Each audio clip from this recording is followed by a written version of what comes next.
food scraps. I mean, you can put bones in there, you can put meat in there, right? All sorts of food you can put within there as long as you're putting the bran on there. At least that's my understanding of it. That's what I plan to do. You can. I would personally avoid animal products. Really? Yeah. Is there a specific reason? I'm not a fan of flesh in compost. There's just, you're playing with, when you start playing with breaking down flesh and like cell and like animal tissue and stuff like that, you're attracting biology that's going to be breaking down flesh. And that's not oftentimes a good thing to have around us as animals.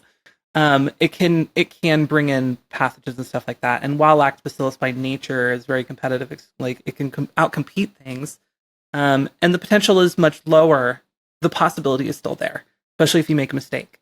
And so I don't recommend using flesh and bones and stuff like that, because God forbid you get something that makes you very sick. Makes sense. Yeah. So what would you recommend for somebody who is looking to like reuse food scraps or whatever? What type of things would you add in there safely? Food waste. Your, lettuce, tomato, your plant matter, whatever if you're trimming things off of your plants, if you have, plant matter that you've defoliated or that you've, pruned the bottoms off of, that stuff is perfect.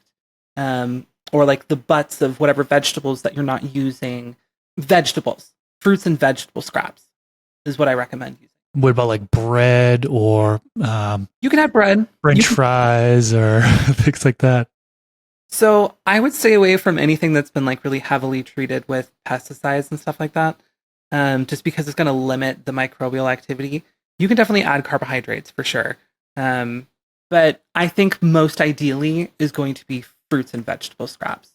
If you really want the bang for your buck, I would go that way. And then that liquid that you mentioned, that you would eventually go down, and then you've got the spout there, so you're draining it from the bucket occasionally. Does that need to be diluted before doing the application to the plants? 1 ounce per gallon is perfect. 1 ounce per gallon, okay. Yeah. I wouldn't go any higher than that, honestly. It's pretty potent stuff. You can go lower than that, though. And if you do want to use things more, decrease the dosage. So if you want to increase the frequency, decrease the dosage. Increased frequency, decreased dosage.